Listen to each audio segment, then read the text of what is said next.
여러분, 성경이 우리 믿음의 기초인데, 우리 신앙생활의 기초인데, 그래서 우리가 성경을 알아야 되는데, 이 성경의 의미를 정확하게 알기 위해서는 맥락이 중요해요.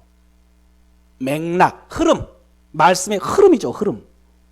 물론 하나님께서는 그 말씀 속에 한 단어 혹은 한 문장으로도 얼마든지 우리에게 말씀하시고 역사하십니다. 얼마든지. 그러나 정확한 의미는 그 맥락 속에서 이해를 해야 됩니다.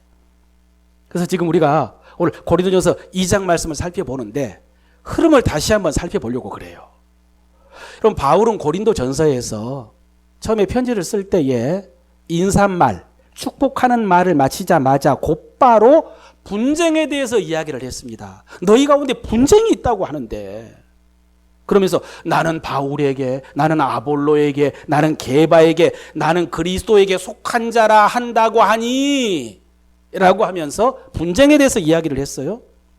그러면서 바울이 알아보니까 그게 세례와 연관이 있다는 것을 알게 됐어요. 그 분쟁이 누구에게 세례를 받았느냐에 따라서 그렇게 교회가 나눠졌다는 것을 알았죠. 그래서 바울이 그 다음에는 세례의 의미를 이야기를 합니다. 세례 때문에 그렇게 나눠졌다고 하는데 그것은 세례에 대해서 몰라도 너무 모르는 거다. 정말 세례의 세자만 제대로 알아도 그러지는 않을 거다 라고 하면서 세례에 대해서 이야기를 하는데, 중요한 것은 세례는 그리스도와 함께 죽었다는 의미다. 세례는 그리스도와 함께 죽었다는 의미다. 함께 죽었다고 했는데 진짜 죽으신 분은 주님이시고 우리는 죽지 않았어요. 주님이 죽으셨다. 그러니까 세례를 베푼 그 집례자나 세례를 받은 성도는 아무 일도 하지 않았다. 근데 뭔 자랑이고 뭐가 나은 게 있고 뭐가 모자란 게 있냐 이거죠. 세례의 의미를 너무 모르고 있다. 그리스도께서 죽으셨다. 이걸 말한 다음에 그 다음에 바울이 이제 십자가의 도, 십자가의 복음, 주님이 십자가에서 죽으셨으니까, 그죠? 그 복음에 대해서 이야기를 했습니다. 자기 지혜, 자기 능력, 자기 공로를 추구하는 그 인간들 입장에서는 예수님께서 십자가에 달리심으로 우리가 구원받았다라는 이 복음이 미련하게 느껴질 수도 있겠지만, 특히나 자기 의로 구원받을 수 있다라고 생각하는 사람에게는 아주 분노할 일이긴 하지만은, 그러나 실제로 자기 의로 하나님 앞에 설 수 있는 사람은 단 한 사람도 없기 때문에 그 십자가의 도, 십자가의 복음은 모든 사람에게 복음이다. 여기까지가 지난주에까지 살펴본 말씀이에요. 흐름이에요. 오늘은 이제 21장부터 다시 한번 살펴볼게요. 자, 21장 읽어보겠습니다. 하나님의 지혜에, 시작. 하나님의 지혜에 있어서는 이 세상이 자기 지혜로 하나님을 알지 못하므로 하나님께서 전도에 미련한 것으로 믿는 자들을 구원하시기를 기뻐하셨도다. 여러분, 지난주 설교 한번 기억해 보세요. 복음이 뭐냐라고 물으면 하나님의 구원 방법이다 라고 먼저 대답하라고 그랬죠. 하나님의 구원 방법이다. 그러면 그 하나님의 구원 방법이 뭐였습니까? 어떻게 구원하시는데요? 하나님의 의로, 그렇죠? 십자가로 하나님의 의로 구원한다고 그랬어요. 하나님께서 우리를 어떻게 구원하신다고요? 하나님의 의로 구원하신다, 십자가로 구원하신다, 같은 의미예요. 로마서에서 바울이 하나님의 의라고 했고 고린도전서에는 십자가라고 했으니까. 그런데 방금 말씀 보세요. 방금 말씀에서는 하나님께서 무엇으로 구원하신다고요? 중간에 보세요. 하나님께서 전도에 미련한 것으로 믿는 자들을 구원하시기를 기뻐하셨도다. 무엇으로 구원하신다고요? 전도. 근데 전도에 미련한 것이라고 하는 것은 뭐냐면 그 역설적으로 너희가 미련하다고 하는 그것으로 하나님께서는 구원하신다는 거예요. 여러분, 하나님께서 십자가로 하나님의 의로 구원하신다. 이게 복음이다. 라고 했을 때 그러면 인간이 무엇에 무능하다는 것입니까? 인간이 무엇에 무능하기 때문에 하나님께서 하나님의 의로 십자가로 구원하신다는 이 소식이 복음이라는 거예요. 무엇에 무능하다는 거예요? 무능. 인간의 무능이 뭐예요? 인간의 무능이 뭐냐면 자기 의로, 자기 힘으로 구원받지 못한다는 거예요. 자기 의로 자기를 구원하는데 무능하기 때문에, 그러니까 하나님께서 하나님의 의로 십자가로 구원한다는 소식이 복음이 되는 것이죠. 그런 것이죠. 그렇다면 이제 저 말씀, 전도가 하나님의 구원 방법이다. 전도가, 이 말은 인간이 또 무엇에 무능하다는 거예요. 무엇에 무능하기 때문에 하나님께서 전도를 통해서 인간을 구원하시냐 이거죠. 무엇에 무능하느냐? 일단 십자가는 주님께서 이루셨어요. 주님께서 십자가에서 이루신 구원을 인간이 뭐 하지 못한다는 거예요? 알지를 못한다는 거예요. 알지를 못한다는 거예요. 이것을 깨닫지를 못한다는 것이죠. 그러므로 어떻게 해야 되는 거예요? 반드시 전해줘야 되는 거예요. 이해하셨어요? 반드시 전해주어야, 그래야 아는 거예요. 그래서 제가 만든 유명한 말, 좀 더 널리 퍼져나갔으면 좋겠는데, 십자가와 전도는 동급이다. 뭐라고요? 십자가와 전도는 급이 같다. 동급이다. 이게 제가 만든 말이에요. 제가 만든 말이에요. 물론 여러분 어떻게 급이 같겠어요. 하나님의 아들이 이 땅에 와서 십자가 저주 형벌을 받으셔서 이루신 그 구원과 우리가 사람들에게 가서 복음을 전하는 이게 어떻게 급이 같겠어요. 그런데 여러분 결과는 똑같아요. 십자가 없이 구원받을 수 없는 것처럼. 십자가는 있어요. 이제 십자가는 지셨어요. 이루셨어요. 그런데 전도 없이는요, 한 사람도 구원받지 못해요. 주님이 십자가를 지셨다고 구원이 끝나는 게 아니에요. 그 복음을 전해서 믿어야 되거든요. 그런데 그러기 위해서는 반드시 우리가 복음을 전해야 되는 거예요. 그런 의미에서 십자가와 전도가 동급이다라고 말한 것이. 여러분, 특히 이 말씀의 이제 맥락 속에서 지금 바울이 강조하고 있는 것은 아니지만은 방금 읽었던 말씀, 하나님께서 전도에 미련한 것으로 믿는 자들을 구원하기를 기뻐하셨도다라는 이 말씀 앞에서 우리가 지나칠 수 없는 게, 그렇죠? 저 말씀을 읽었으니까 우리가 지나칠 수 없는 게 있잖아요. 그게 뭡니까? 그러므로 우리도 복음을 전해야 한다는 거예요. 이게 하나님의 구원 방법이고 동급이니까. 여러분, 동급이면은 상도 비슷하지 않을까요? 주님이 하나님의 아들로서 하나님의 그 기업을 상속하셨는데 우리도 주님과 함께 공동 상속자라고 그랬어요. 주님은 십자가를 지시면서 하나님의 기업을 상속하시는 받아들이고, 우리는 복음을 전하는 것으로 하나님의 기업을 상속하는 공동 상속자로. 이게 불가능한 이야기가 아니에요. 우리도 복음을 전해야 돼요. 우리가 복음을 전해야 되는 또 한 가지 이유는 우리도 누군가 복음을 전해 주었기 때문에 믿었거든. 우리는 주님이 십자가를 지셨기 때문에만 믿은 게 아니에요. 주님이 십자가를 지시고 그 십자가 복음을 누군가 우리에게 전해 주었기 때문에 지금 우리가 믿은 거예요. 그러니까 우리도 알지 못하는 사람에게 이 십자가 복음을 전해 줘야죠. 왜냐하면 우리가 전하지 않으면 절대로 알지 못해요. 단 한 사람도 스스로 십자가 복음을 깨달을 사람이 없어요. 구원받지를 못하기 때문에, 그러니까 우리가 복음을 전해줘야 돼요. 특별히 아까 우리가 인사 나누었던 천년을 하루같이 하나님께서 그렇게 기다리시는 사람들, 하나님의 마음이 천년을 하루처럼 그렇게 기다리시면서 구원받기를, 돌아오기를 기다리신다고 했으니까. 근데 그 사랑을 모르고 있잖아요. 그러니까 우리가 그 사람에게 그 하나님의 사랑을 전해 줘야 되죠. 그렇죠? 여러분, 여기까지 인간의 두 가지 무능이 나왔고, 그래서 두 가지 복음이 나왔어요. 따라오고 있어요? 인간의 두 가지 무능, 그리고 두 가지 복음. 첫째, 스스로 구원을 이루지를 못하고, 이게 무능. 그리고 주님이 이루신 구원을 스스로 알지도 못하고, 이것도 무능. 자기 힘으로 구원을 이루지도 못하고, 주님이 이루셨는데 그 이루신 그 구원을, 죄사함을 자기 스스로 알지를 못하고, 그러니까 두 가지 무능. 근데 우리가 스스로 이루지 못하는 구원을 누가 이루셨어요? 주님이 이루셨어요. 첫 번째 복음. 주님이 이루신 그 구원을 누가 우리에게 전해 주었어요? 다른 사람이 우리에게 전해 줬어요. 누군가 우리에게 전도해 주었어요. 그래서 우리가 알고 믿게 되었어요. 두 번째 복음. 인간은 두 가지 무능이 있고 덕분에 두 가지 복음이 있었어요. 그렇습니다. 그렇다면 이제 여러분에게 묻겠습니다.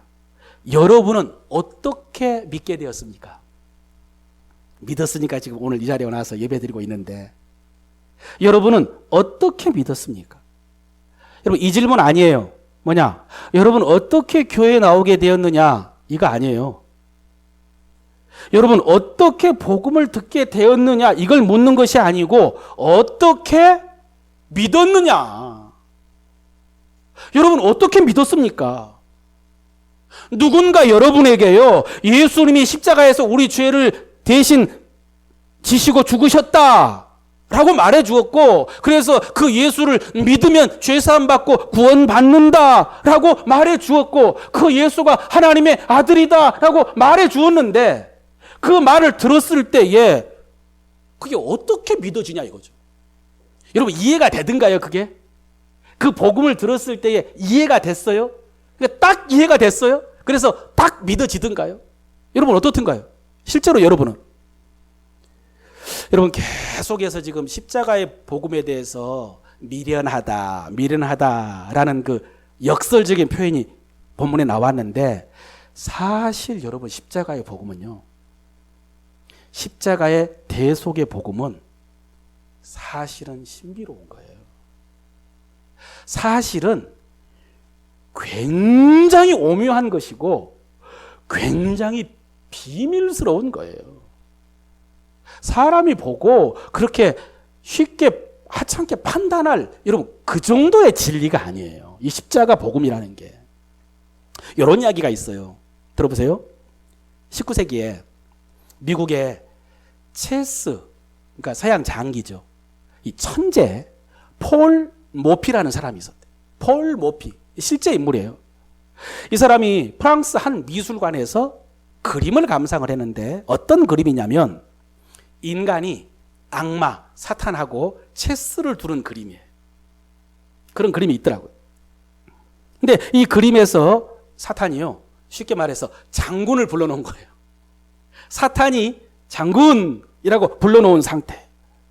근데 그 앞에서 인간이 쩔쩔매고 곤란해하고 있는 거예요. 인간의 표정이.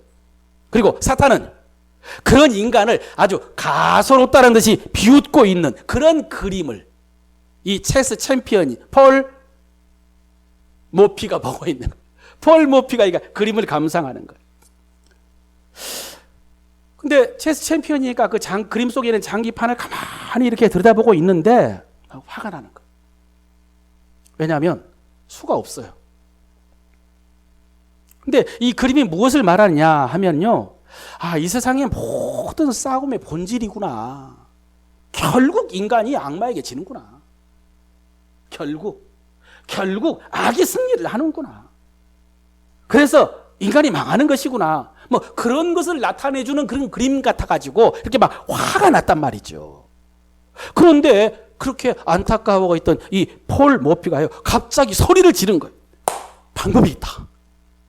방법이 있다. 이게 외통수 아니다. 최후의 한 수가 있다. 여러분 이제 한 수, 역전시킬 수 있는 한 수는 이 그림을 그린 작가도 모르고, 그죠?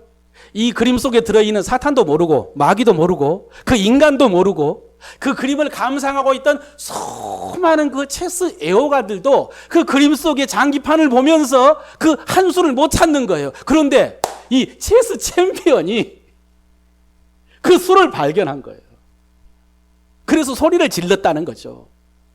그래서 이 그림의 원래 제목이 체스 플레이어라는 그림이었는데 나중에 최후의 한 수라는 제목으로 이렇게 바뀌었다는 그런 일화가 있어요. 믿거나 말거나요. 너무 그렇게 여기에 은혜 받지 마세요. 여러분, 십자가가 뭐냐라고 할 때에 방금 그 장기판 속에서 체스 챔피언이 발견했던 그 최후의 한 수인 것처럼 우리 인류의 역사, 에덴 동산 이후에 그 인류의 역사 가운데 진짜 마지막 한 수, 정말 마지막 한 수라고 할 수 있어. 인간을 사탄으로부터 구원할 수 있는, 그리고 이 전세를 역전할 수 있는 마지막 한 수가 바로 이 십자가라고 할 수가 있어요. 그러니까 지금까지 장군하면서 쩔쩔매고 있었는데 멍군하면서 판을 역전시킬 수 있는 십자가가 그런 의미라는 것이죠. 그런데 여러분, 십자가의 복음은 이 체스 챔피언, 그 챔피언이 아니라 사실은 하나님만 알고 있는 비밀이에요. 여기까지 따라오셨어요? 그 십자가 비밀은 체스 챔피언이 발견했던 그 한 수 정도가 아니고 하나님만 알고 있는 비밀이라고요. 이게 성경이 우리가 증거하고 있는 거예요. 하나님만 아는 거예요. 몰래 아무도 몰라. 성경에 보면은요, 바울이 이 십자가의 복음, 이 십자가의 비밀은 만세 전부터 하나님 속에 감춰져 있었대요. 여러분, 누가 알겠어요? 창조주 하나님 속에만 감춰져 있는데 이 십자가를 대체 누가 알겠어요? 그러니까 이제 우리가 흔히 쓰는 말로 며느리도 모르고 시어머니도 모르고 귀신도 몰라요. 누구도 몰라요? 귀신도 몰라요. 이 십자가의 비밀은, 읽어볼게요. 고린도전서 2장 8절입니다. 이 지혜는, 십자가입니다. 시작. 이 지혜는 이 세대의 통치자들이 한 사람도 알지 못하나니 만일 알았더라면 영광의 주를 십자가에 못 박지 아니하였으리로다. 여러분, 방금 이 말씀에서 이 세상의 통치자들이라고 했거든요. 이 통치자들이 정말로 그 시대의 그 통치자들, 특히 이제 유대에서 있었던 통치자들라고 하면 이제 빌라도나 뭐 헤롯이나 아니면 뭐 종교 지도자들, 그들이 몰랐다라는 의미도 되지만은요, 또 성경 속에서 바울이 통치자들이라고 했을 때 그 하늘의 통치자들, 이 세상의 통치자들, 그 마귀와 사탄, 그들의 세력들을 말하는 경우가 많이 있습니다. 그러니까 이 하나님의 지혜, 십자가는 누구도 몰랐다는 거예요? 사탄도 몰랐다는 거예요. 아까 제가 말씀드렸잖아요. 귀신도 몰랐다고. 귀신도 몰랐다는 거예요. 여러분, 사탄이 예수님의 그 십자가 지는 과정 속에서 분명히 관여를 했죠. 예수님이 공생의 사역을 시작할 때부터 사탄이 와가지고 시험했잖아요. 예수님을 막아야 되는 거예요. 막아야 되는 거예요. 그래서 사탄이 어떻게 막았느냐? 가룟 유다의 마음속에 들어가가지고 예수를 팔려고 하는 마음이 생겼어요. 은 30에. 예.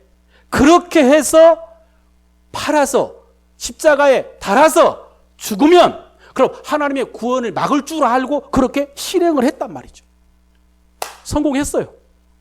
가룟 유다가 배신했고 예수님이 체포되었고 그리고 십자가에 못 박혀 죽었어요. 죽었어요. 끝난 줄 알았어요. 사탄이 이긴 줄 알았어요. 이제 됐다! 라고 한 줄 알았는데 이게 웬걸? 이게 그 한 수 때문에 인간의 죄가 다 사해져 버리고 마귀의 권세 다 빼앗겨 버리고 사탄의 왕국이 다 무너져 버리고 그리스도의 왕국이 세워져 버린, 그리스도의 왕국이 세워져 버리는, 이럴 줄 몰랐다는 거죠. 귀신이, 사탄이 이럴 줄 몰랐다는 거예요. 방금 그 말씀이에요. 만약에 알았다면 그렇지 않았을 것이다. 지금 제가 무슨 말씀 드리냐면 십자가의 복음 이 진리가 그렇게 비밀이라는 거예요. 오묘한 비밀. 시어머니, 며느리, 귀신, 사탄도 몰랐던 그런 비밀이에요.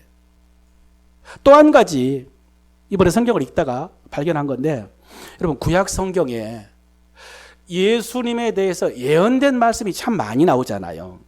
그죠? 가장 많이 나오는 성경은 시편이고 그리고 이사야서에도 많이 나와요.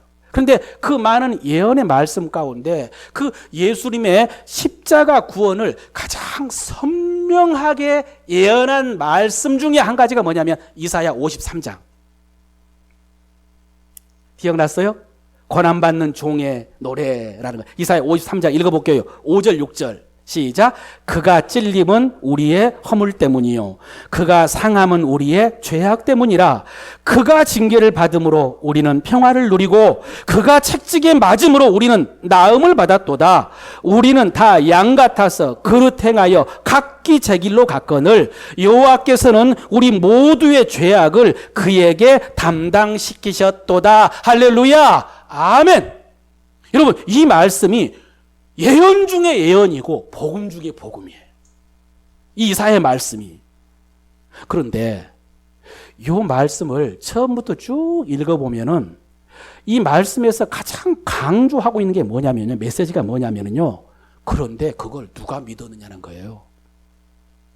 그러니까 방금 읽었을 때에 진짜 주님의 그 대속의 복음이 너무 명확하게 들어있었잖아요.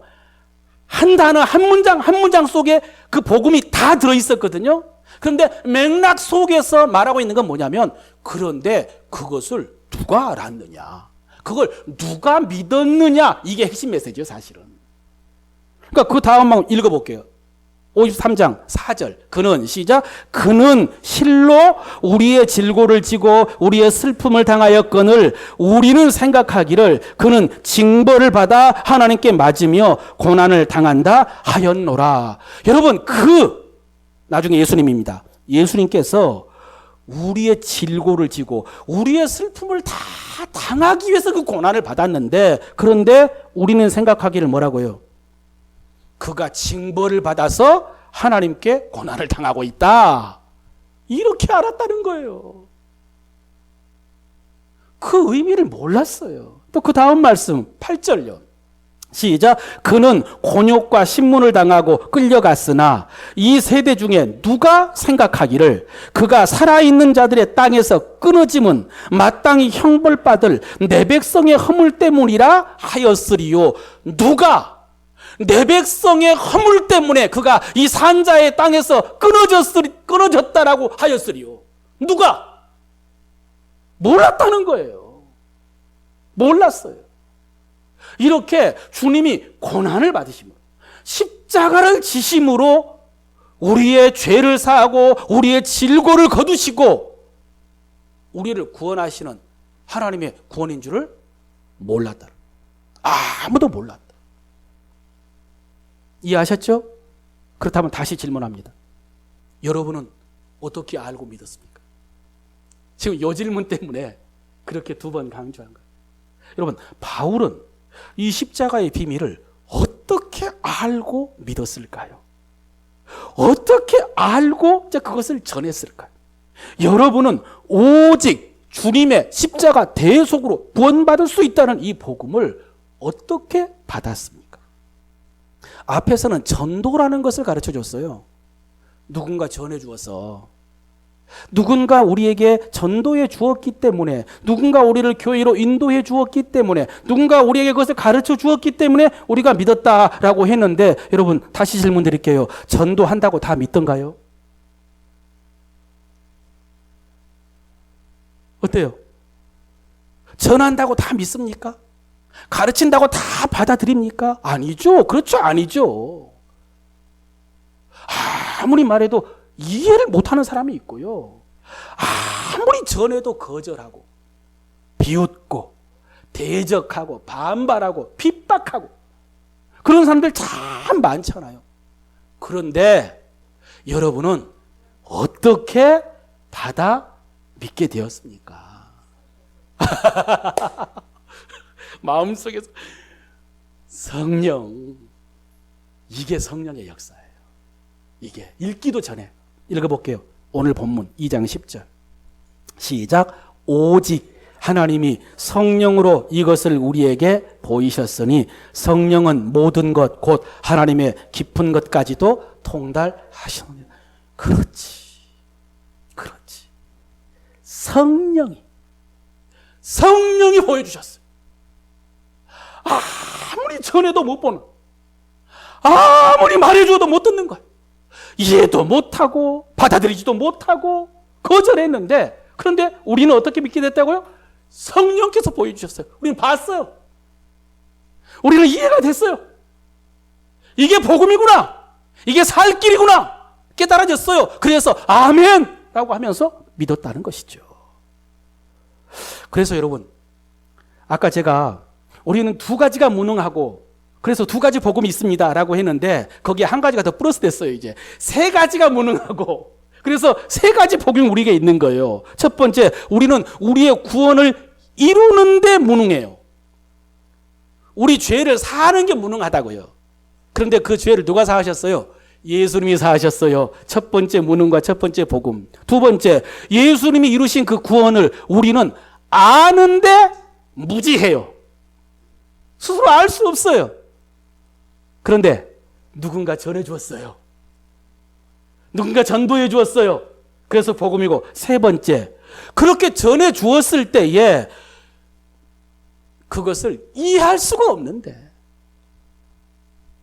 내 지혜로, 내 경험으로 이해할 수가 없는데 성령께서 보여주시고 성령께서 깨닫게 해주셔서 믿게 해주셨어요. 세 번째 무능, 세 번째 복음. 여러분, 그렇습니다. 이 세상에는 간단하게 말씀드릴게요. 훌륭한 사람 많습니다.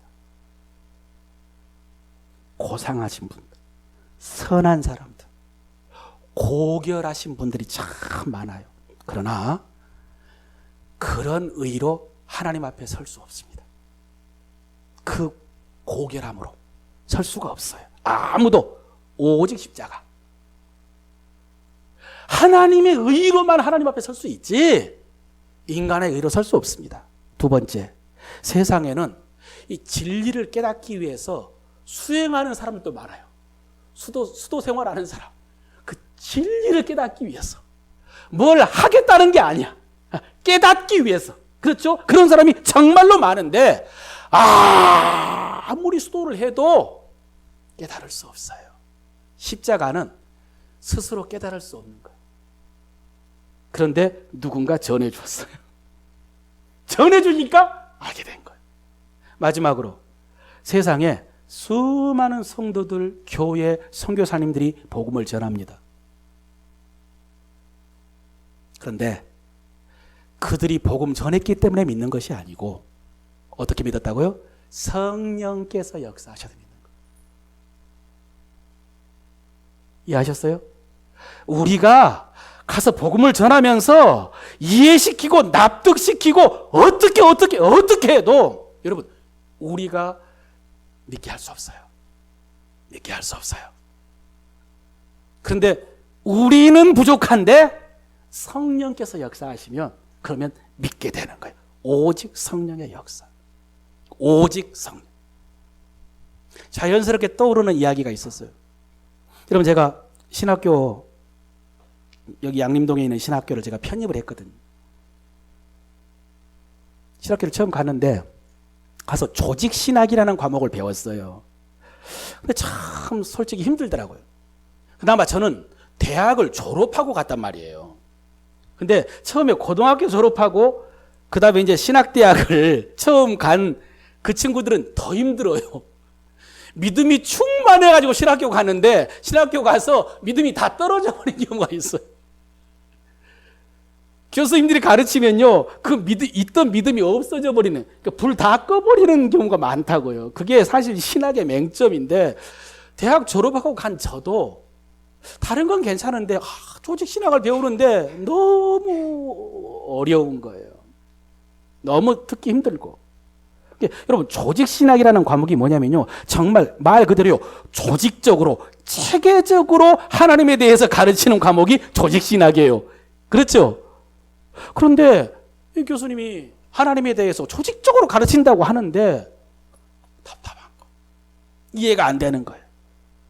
마치 제 느낌이 뭐냐면요.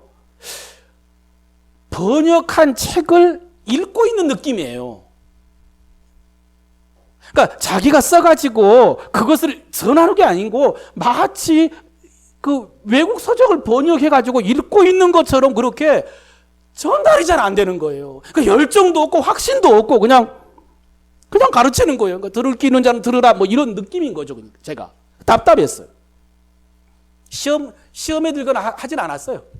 그러다가 주일에 모교에 가가지고 봉사하면서 예배를 드리는데 저녁 예배 시간에 여러분에게 한번 이야기해드린 적이 있을 거예요. 나이 많은 할머니 권사님이 기도를 하시는데 할머니 권사님이요. 그 할머니 권사님은 제가 지금 30년 전이거든요. 이게 30년 전 이야기예요. 배움이 없는 할머니예요. 시골 할머니예요. 그 할머니 권사님이 기도를 하시는데 제가 재미있는 기도 여러분에게 말씀드린 적이 있어요. 이런 기도였어요. 하나님, 우리 목사님이 이 집 저 집 신방하고 전도하러 다니실 때 개는 짖어도 사람들은 어서 오십시오 하게 해달라고. 이해하셨어요? 그 시골에 동네방네 목사님이 신방도 다니고 전도하러 갈 때 막 개가 막 짖잖아요. 개들은 짖어도 사람들은 우리 목사님 어서 오십시오 이렇게 해달라고 기도를 하시는데 기도하다가 다들 웃고 너무 순수하고 재밌잖아요. 근데 그런 것만 있는 것이 아니라 이 권사님이요. 하나님 아버지라고 하면서 기도를 하시는데 하나님이 베풀어 주신 그 은혜에 대해서, 예, 성경에 기록된 그 역사에 대해서 하나님께 감사하고 그리고 필요한 것들을 하나님께 간구하는데 여러분 지금도 그 목소리가 쟁쟁하게 들리는 것 같아요. 제 귀에. 그 할머니 권사님의. 그러면서 느껴지는 게 뭐냐면 하나님은 분명히 저 권사님이 아버지다. 하나님은. 저 권사님은 하나님을 분명하게 알고 있다. 와, 어떻게 저 할머니가 그런 것을 알고 하나님께 고백하고 감사하고 간구를 할까? 신학생인 제가 깜짝 놀랄 정도로 그렇게 기도를 하시는 거예요. 그러면서 주중에 있었던 그 조직신학 교수님의 강의가 생각이 나는 거예요. 비교가 되는 것이죠. 여러분, 학문, 지식, 지혜, 배움은 그 교수님하고 할머니가 비교할 수가 없죠. 완전히 천지 차이인 거예요. 그런데 하나님을 아는 것은, 하나님을 믿는 것은 그런 것이 아닌 거예요. 그것으로 믿는 게 아니고 성령의 역사구나라는 것을요, 제가 저녁 예배 시간에 감동으로 깨달은 거예요. 그런 생각을 했어요. 성과 하나 읽어볼게요. 고린도전서 12장 말씀. 3절입니다. 시작. 그러므로 내가 너희에게 알리노니 하나님의 영으로 말하는 자는 누구든지 예수를 저주할 자라 하지 아니하고 또 성령으로 아니하고는 누구든지 예수를 주시라 할 수 없느니라. 할렐루야.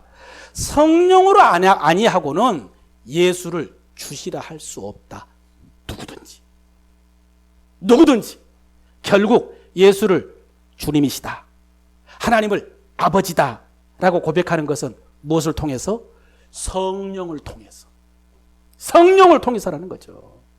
사랑하는 성도 여러분, 여러분은 성경에 기록된 대로 예수께서 십자가에서 우리 죄를 위해 대신 죽으시고 부활하신 것을 믿습니까? 믿습니까? 어떻습니까? 예수께서 십자가에서 죽으시고 부활하시고 그래서 내 죄가 사해지신 것을 믿습니까? 예, 여러분이 그 놀라운 복음의 비밀을 어떻게 믿게 되었느냐? 오직 성령으로. 여러분, 그 성령 여러분 속에 있어요. 성령 아니고는 방금 거기에 아멘 못해요. 아멘 못한다고요. 여러분, 이것이 지금까지 말씀의 맥락이에요. 제가 최대한 정확하게, 그러나 최대한 간단하게 오늘 본문까지의 말씀을 여러분에게 소개를 해드렸어요. 바울은 지금까지 복음의 본질이라고 할 수 있는 세 가지를 증거했어요. 첫 번째, 십자가. 십자가가 복음이에요. 두 번째, 전도가 복음이에요. 전도. 세 번째는요, 성령. 십자가를 통해서, 전도를 통해서, 그리고 성령을 통해서. 요게 오늘 2장 읽었잖아요. 여러분 3장, 4장까지 이어집니다. 요 맥락이 4장까지 이어져요. 그래서 사실 이 부분만 떼서 설교를 한다면 이제 여기서 적용을 훨씬 더 풍성하게 할 수 있을 텐데 뒤에 또 나오기 때문에 미리 해버릴 수는 없어요. 그런데 딱 한 가지 적용해보자면, 그러므로 십자가가 복음입니다. 전도가 복음입니다. 성령이 복음입니다. 그러므로 라고 하면서 다양한 적용을 할 수가 있는데, 지금 바울이 말하고 있는 게 뭐냐면, 그러므로 따라할까요? 자랑하지 마라. 일단 그거야. 일단 아주 다양한 적용할 수 있어요. 그러나 일단 십자가로, 전도로, 성령으로 그렇게 믿고 구원받았으니 그러므로 자랑할 거 없다. 자랑할 거 없다. 모르는 거다 그거 진짜. 아무것도 모르는 거다 자랑한다는 것은 그런 의미예요. 특히 딱 두 줄로 말씀드릴게요. 두 줄로. 바울은 복음을 전해준 자기 자신에 대해서 나도 자랑할 거 없어. 그러니까 바울이 자기가 자랑한다는 게 아니라 고린도 교인들에게 하는 말이에요. 나는 바울에게 속한 자다. 그런 사람 있잖아요 지금. 그들에게 하는 말이에요. 나도 자랑할 거 없어. 왜? 십자가, 전도, 성령인데. 근데 내가 뭘? 왜 나를 자랑해? 물론 좀 고마워하긴 해도 돼. 복음 전해줬잖아요. 고마워는 하는데 자랑할 것도 없어. 왜냐하면 구원을 이루신 분은 주님이시고, 그리고 복음을 전했을 때에 그게 내 이론이었다면, 내 철학, 내가 깨달은 거였다면 자랑할 만하지. 그죠? 소크라테스 학파, 아리스토텔레스 학파라는 것처럼 바울 학파. 하지만 나는 십자가의 복음만 전했을 뿐이야. 없고 마지막에 믿게 하시는 분은 성령님이시니까 내가 뭘, 나도 자랑할 거 없다 그 말씀이에요. 대신 설교 마무리하기 위해서 딱 하나 자랑할 게 있대요. 딱 하나. 성경 안 찾아볼게요. 뭐라고 했냐면요, 따라합시다. 자랑하는 자는 주 안에서 자랑하라. 이것만 자랑. 그러므로 라고 하면서 딱 하나, 자랑하지 마라. 자랑할 거 없다 라고 하면서, 그런데 자랑하려면 뭐라? 주 안에서 자랑해라. 주 안에서 자랑해라. 그러면서 여러분, 주 안에서 자랑할 것도 굉장히 많아요. 하나하나 살펴보면은. 근데 그 중에 또 오늘 딱 하나, 왜냐하면 두 개, 세 개 말해봐야 기억도 못하고, 주 안에서 자랑할 딱 하나. 따라합시다. 나는 성령의 사람이다. 이것만 자랑하세요. 이건 자랑스러워요. 내가 누구라고요? 사실 오늘 이 설교하려고, 이 말씀 전하려고 지금까지 한 거예요. 오늘 성령 강림절에 하나님이 여러분에게 전하라고 하신 말씀 뭐냐면, 나는 성령의 사람이다. 이걸 자랑스러워해라. 알고 깨닫고 간직하고 자랑스러워해라. 잊지 말라는 거예요. 예, 나는 성령의 사람이라. 나중에 가면 바울이 또 표현을 조금 다르게, 나는 신령한 사람이다. 뭐라고요? 나는 신령하다. 여러분, 나는 육신에 속한 사람 아니에요. 여러분, 나는요 보통 사람 아닙니다. 나는요 그저 그런 사람 아닙니다. 여러분, 그저 그런 사람 아니에요. 정말 나는 특별한 사람, 성령의 사람입니다. 이것은 자랑해도 되고 사실 이것을 자랑해야 돼요. 여러분, 우리가 믿게 된 것이 성령의 역사라고 했죠. 그럼 성령님 내 안에 계시죠? 나는 성령의 사람이다. 쓸데없는 거 자랑하지 말고 다른 거 자랑할 거 없이 딱 이거 하나. 마지막으로 12절 읽겠습니다. 우리가 시작. 우리가 세상의 영을 받지 아니하고 오직 하나님으로부터 온 영을 받았으니 이는 우리로 하여금 하나님께서 우리에게 은혜로 주신 것들을 알게 하려 하심이라. 아멘. 여러분, 하나님께서 우리에게 성령을 주신 목적 참 많이 있어요. 역시 하나, 둘, 셋, 넷, 다섯 말할 수가 있는데 딱 한 가지 오늘 본문에서 왜 우리에게 성령을 주셨고 왜 우리가 성령을 받았느냐? 우리로 하여금 하나님께서 우리에게 은혜로 주신 것들을 알게 하려고. 뭘 주셨어요? 은혜로 주신 것이 있어요.